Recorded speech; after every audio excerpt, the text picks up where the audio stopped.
Alors, on nous dit ces derniers temps que l'État n'a plus d'argent, que ça va mal, que les entreprises ça va mal, que des entreprises ferment, que les gens eux-mêmes ont de moins en moins d'argent, ont du mal à finir les fins de mois. Bref, il n'y a plus de sous. Vraiment, vous croyez, vous êtes sûr? Eh ben, pas pour tout le monde. Puisque nous disent ces deux articles, alors il y en a un qui vient de Capital et l'autre qui vient de l'Humanité, mais les deux disent la même chose. Le magazine Forbes, c'est un magazine qui se consacre aux gens puissants et fortunés, a fait savoir que ça y est, cette année, la barre des 3000 milliardaires a été franchie. Il y a plus de 3000 milliardaires dans le monde. Donc il y a de plus en plus de milliardaires. Et figurez-vous que ça n'est pas tout, mais que ces milliardaires sont de plus en plus riches en plus. C'est ce qu'on nous dit ici, les 3028 milliardaires que compte le monde cumulent désormais un montant record de, écoutez bien, 16 100 milliards de dollars. Soit 2000 milliards de dollars de plus qu'il y a un an. Donc ils sont encore plus riches.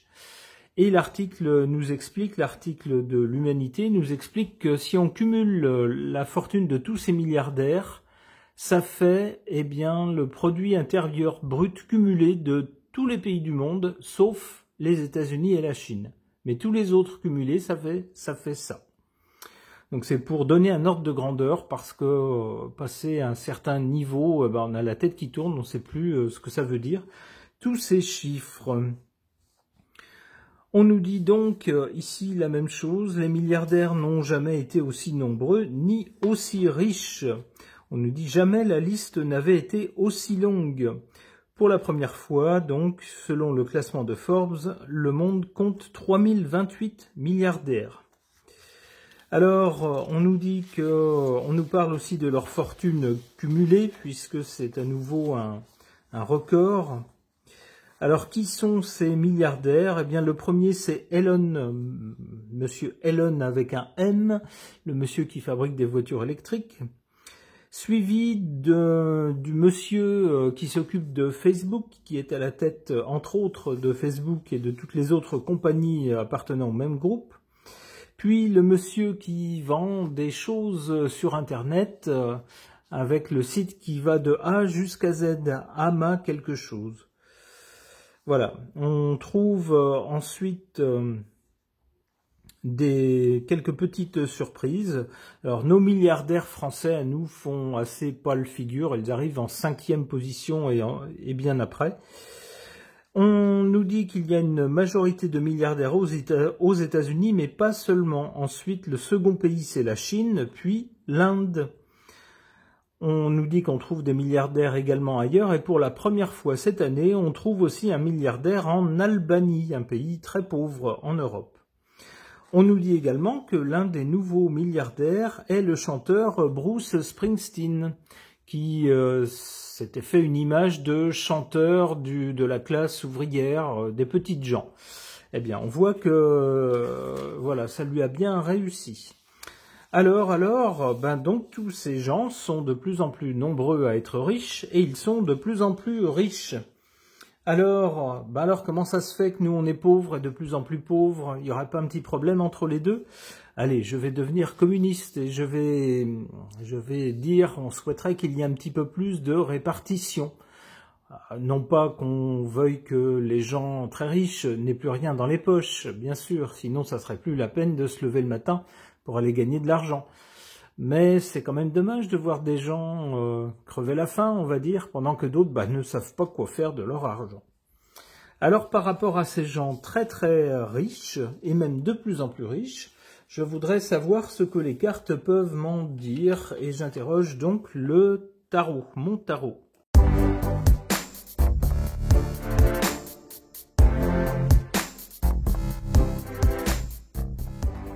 Alors que suggèrent ces cartes au sujet des gens très riches, de tous ces milliardaires, on pourrait même dire pour certains ces ultra-milliardaires?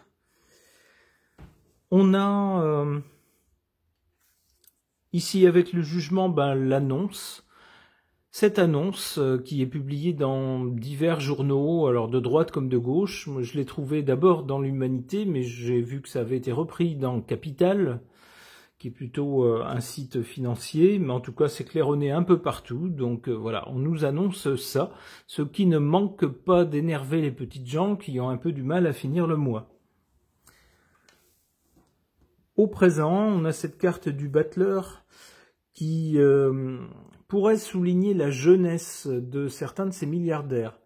On pense au patron de Facebook, par exemple, qui n'est pas très âgé, qui est même plutôt, on pourrait dire, je ne sais pas s'il a 40 ans, je ne suis pas sûr.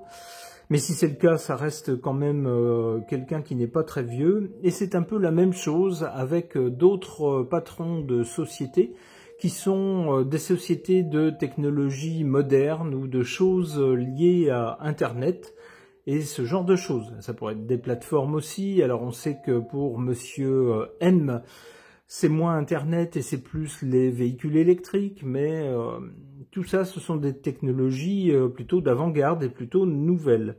Donc c'est ce que je verrais, une certaine jeunesse parmi les nouveaux milliardaires. Qu'est-ce qu'on voit ensuite? Et ça, c'est du côté de l'avenir. On voit avec le pape une sorte de philosophie autour des milliardaires. Alors comment l'interpréter? On verra avec d'autres cartes. Il semblerait qu'il y ait une philosophie, alors peut-être que ça va inspirer d'autres personnes qui vont se dire finalement le but de la vie c'est ça, c'est d'amasser de plus en plus de pièces d'or jusqu'à faire péter le plafond de la banque. Ou alors c'est peut-être autre chose, c'est peut-être des gens qui avec tout leur argent se disent plutôt que de mourir bêtement entouré d'un mur de pièces d'or, qu'est-ce que je peux faire? Est-ce que avant d'arriver à la fin de la vie, de ma vie, est-ce que je peux aider les autres? Est-ce que je peux aider l'humanité, même pour certains qui sont un peu mégalomanes? Et si c'est le cas, comment? Avec quelles actions? C'est un peu ce que je verrais avec cette carte du pape qui nous parle quand même de valeurs morales. Alors on verra avec d'autres cartes.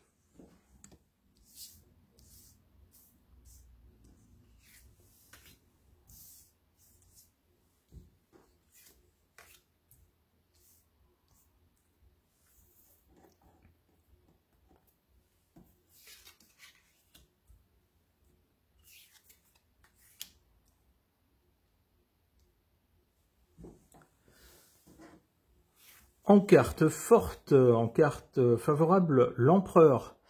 Et oui, on l'a vu, et même on commence à le voir aussi de plus en plus, lorsqu'on est très très riche, mais alors vraiment très très riche, lorsqu'on nous dit que la fortune de tous ces milliardaires cumulés, c'est autant que tous les pays, sauf la Chine et les États-Unis. Ça fait quand même beaucoup, beaucoup. Autant dire que lorsqu'on est riche à milliards comme ces gens-là, eh bien on a un pouvoir, c'est-à-dire que même si on n'a pas été élu, on a le pouvoir avec l'argent de tordre le bras sans doute de certaines institutions ou de certains gouvernements, ou d'acheter des personnages clés dans les rouages des gouvernements, par exemple. Vous voyez ce genre de choses.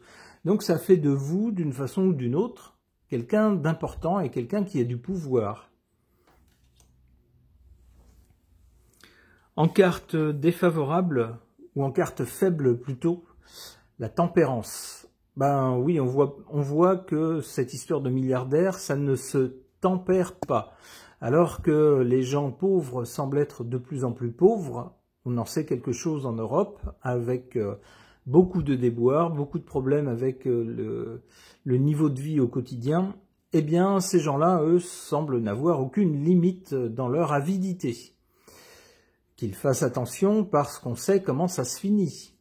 En France, on sait comment ça s'est fini avec la dernière révolution. Lorsque les gens n'avaient plus à manger, on a vu ce qu'ils ont fait aux gens qui, eux, mangeaient à leur faim. Trop peut-être. Et se gavaient des impôts sur le peuple.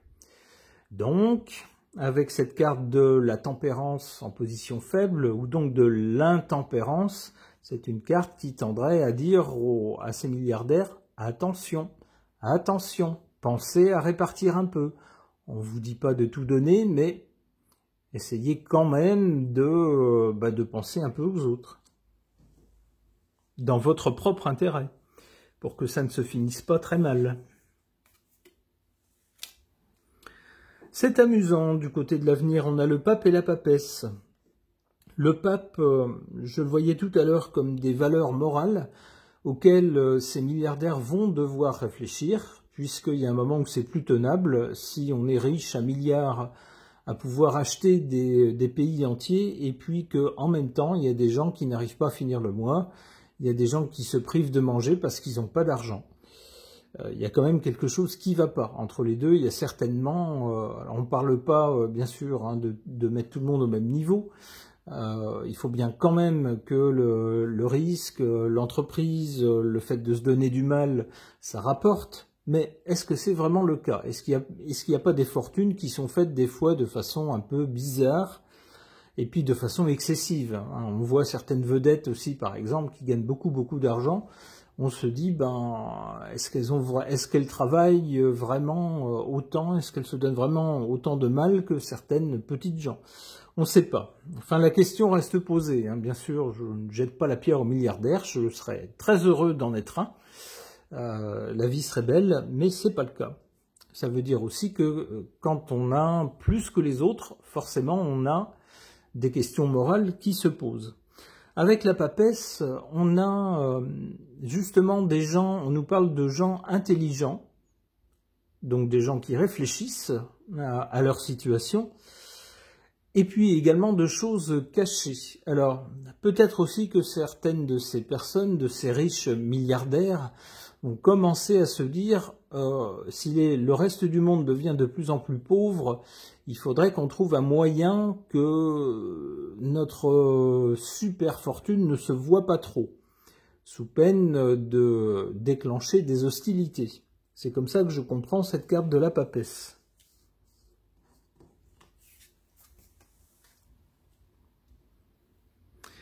Alors avec l'ermite, on nous parle d'un long chemin, d'un chemin pas facile. Oui, dire à des gens qui sont habitués à vivre dans l'ultra-luxe, à ne jamais compter et à avoir toujours plus, l'idée de leur dire il faudrait peut-être réfléchir un petit peu, commencer à penser à répartir un petit peu, ou alors à être plus juste, à ce que d'autres êtres humains qui n'y arrivent pas, qui cèdent au désespoir parce qu'ils n'ont plus d'argent, ils ne peuvent plus subvenir aux besoins de leur famille, ou qui se rationnent sur le chauffage ou sur la nourriture, il faudrait peut-être que vous pensiez un petit peu à eux, donner une petite pièce. Alors ça, c'est a priori pas dans leur logique de base, pas dans leur logiciel de base. D'où un long chemin par rapport à des gens qui sont habitués au contraire à amasser, à gagner toujours plus.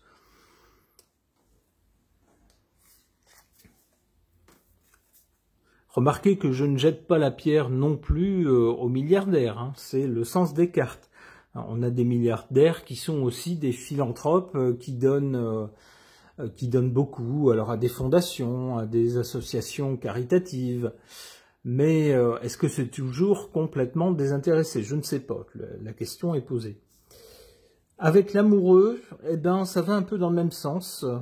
On a un doute, une hésitation devant un choix à faire. Et le choix, c'est peut-être ça. Est-ce qu'on continue dans la même logique, c'est-à-dire une société de plus en plus polarisée, entre des pauvres de plus en plus pauvres et des riches de plus en plus riches, mais au-delà d'une limite indécente, ou est-ce qu'on réfléchit à une autre façon d'organiser la société? Eh bien là, il va y avoir un choix à faire. Une autre carte pour essayer de savoir quel choix sera fait justement. Le pendu, non, avec le pendu, pas de choix de fait finalement, hein. On laisse les choses se faire et puis on ne choisit pas. On choisit de ne pas choisir en quelque sorte. Ok.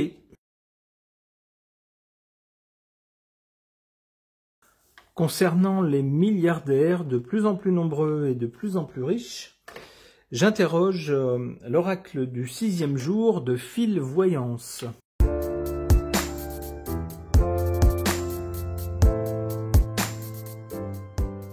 Un tirage assez sombre concernant ces milliardaires. Qu'est-ce qu'on nous dit?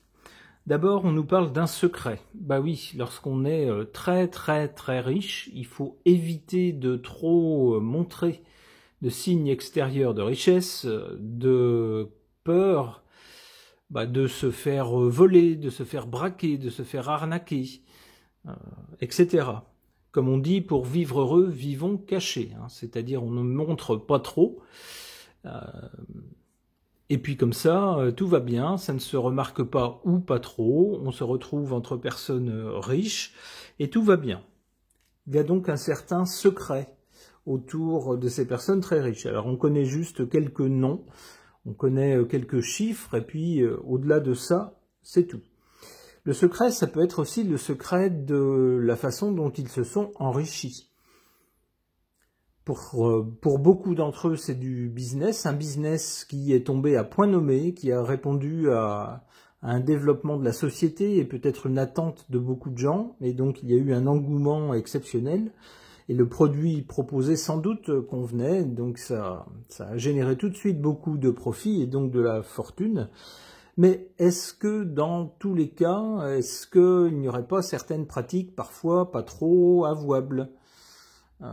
Bon, je ne vais pas m'étaler là-dessus, mais on sait que certains bénéfices de certaines sociétés sont critiqués pour les pratiques avec lesquelles leurs affaires sont menées.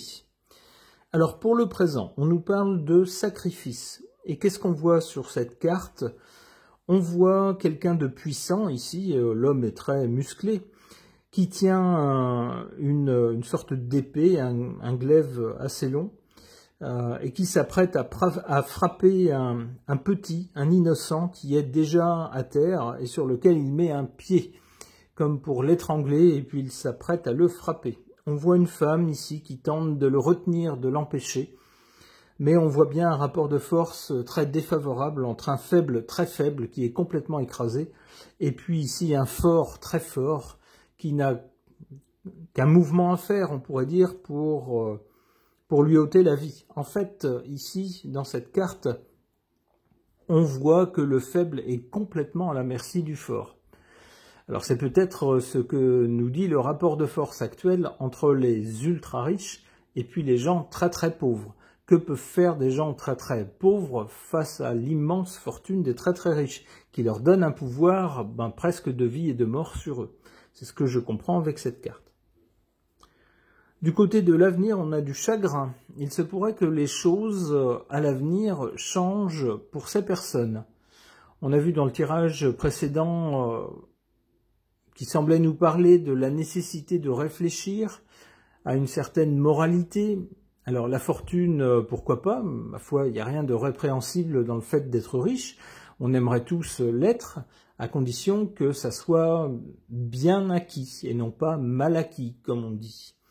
À condition que ça soit vertueux. Sinon, c'est le chagrin qui risque d'arriver.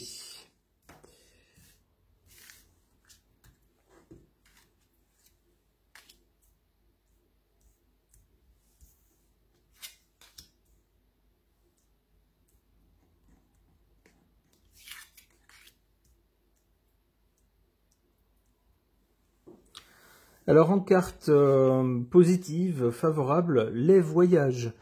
C'est sûr que quand on a de l'argent à plus pouvoir le compter, on peut faire tous les voyages qu'on veut, autour du monde et ailleurs. Cette carte nous parle également avec les voyages d'aller ailleurs.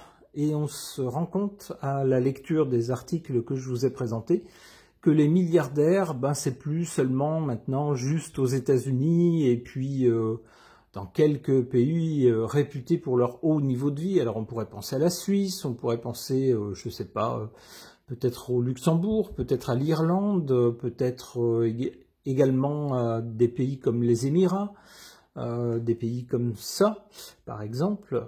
Mais on voit à la lecture de l'article qu'il y en a désormais un peu partout. C'est un phénomène mondial. Alors le côté mondial de la chose semblerait ici être quelque chose de positif avec cette carte dans cette position. ça tendrait à nous dire que l'argent n'est plus uniquement amassé et polarisé dans une seule région du monde, qui pourrait être les États-Unis ou l'Europe de l'Ouest. Maintenant, c'est un peu plus éclaté. On voit qu'il y a d'autres pôles ailleurs dans le monde de milliardaires. Alors en carte défavorable, on a cette carte de la destruction. Ça correspond à ce que je voyais dans cette carte-là, la carte du sacrifice, où on voit quelqu'un de très fort qui écrase complètement les très faibles. Alors malheureusement, certaines fortunes sont un peu faites là-dessus, en payant le moins possible les gens qu'il y a à payer pour pouvoir dégager des profits les plus grands possibles, mais qui vont dans les seules mains alors j'allais dire du patron, c'est plus comme ça maintenant, on pourrait dire des actionnaires principaux par exemple, de quelques têtes. Donc l'effort est mutualisé, mais les profits, eux, sont privatisés. C'est ça le problème. Donc à trop suivre cette logique, en fait on a une logique de destruction, on détruit la vie des petits.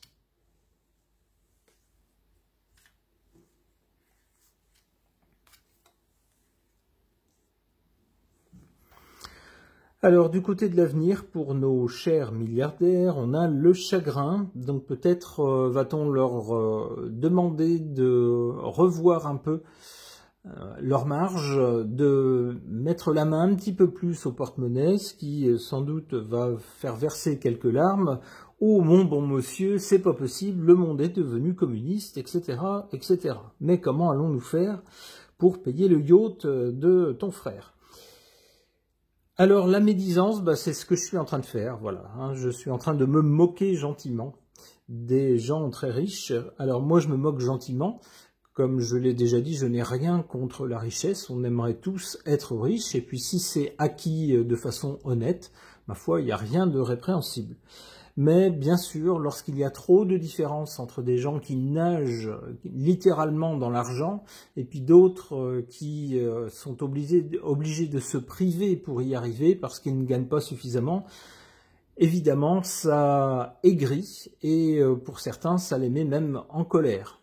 À tort ou à raison, c'est pas à moi de juger, mais il risque d'y avoir certaines médisances par rapport à certaines grosses fortunes. On peut le comprendre.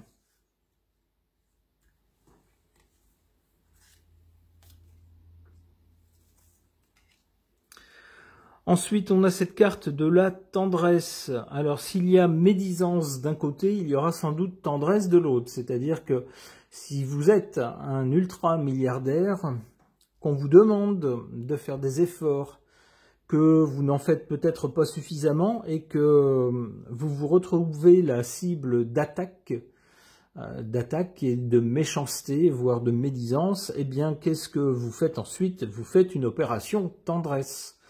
Peut-être aurez-vous compris que ce sont des êtres humains aussi qui sont tout en bas de l'échelle sociale et qui peinent à y arriver, et donc peut-être arrivera-t-on à toucher la tendresse de votre cœur, on peut l'espérer, ou peut-être que ce ne sera qu'une opération de communication, c'est possible aussi. Une dernière carte. L'enfant. L'enfant nous fait penser à de la naïveté ou à quelque chose de nouveau. Alors les deux sont plutôt des choses positives. La carte ici est plutôt porte le symbole de la neutralité, parce qu'un enfant, ça n'est ni bon ni mauvais. Mais moi j'y verrais plutôt pour l'avenir quelque chose de nouveau, un nouveau sentiment. Et quelque chose qui peut-être va grandir suite à cette série de cartes. C'est-à-dire d'abord des reproches, peut-être assorti de quelques menaces et de quelques médisances, puis finalement une opération tendresse, si j'ose dire, qui pourrait redéfinir, alors on peut l'espérer, les rôles, et puis peut-être réduire un peu le fossé qui existe entre les très très très riches et puis les très très très pauvres. C'est en tout cas ce que j'espère pour l'avenir. Ce tirage de cartes est maintenant terminé. Merci de l'avoir suivi.